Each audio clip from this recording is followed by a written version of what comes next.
દરેક નીતિની સામે કાયદાની રીતે ઊભો રહેતો એસએસકે ન્યૂઝ ચેનલ।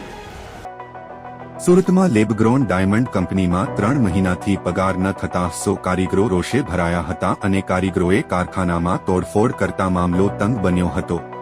સુરત શહેર હીરાનગરી તરીકે વિખ્યાત થયો છે, ત્યારે છેલ્લા ઘણા સમયથી સીવીડી એટલે કે કેમિકલ વેપોર ડિપોઝિશન ડાયમંડની બોલબાલા ચાલતી હતી। જો કે આ સીવીડી એટલે કે લેબગ્રોન ડાયમંડનો ફુગ્ગો ફૂટી ગયો હોય તેવી ઘટનાઓ સામે આવી રહ્યા છે। વરાછા ઉમિયાધામ રોડ પર આવેલી ભંડેરી ડાયમંડની કંપની કે જ્યાં લેબગ્રોન ડાયમંડ બને છે ત્યાં આશરે 100 થી વધુ કારીગરોને છેલ્લા 3 મહિનાનો પગાર ન મળતા રોષે ભરાયા છે। ઘર ચલાવવા કપરા થઈ જતા રોષભેર કારીગરો ગાંધી ચિંધ્યા માર્ગે હડતાલ પર ઉતર્યા હતા।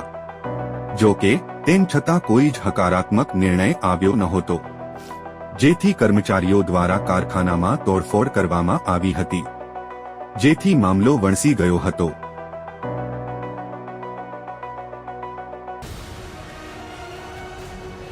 દરેક નીતિની સામે કાયદાની રીતે ઊભો રહેતો એસએસકે ન્યૂઝ ચેનલ।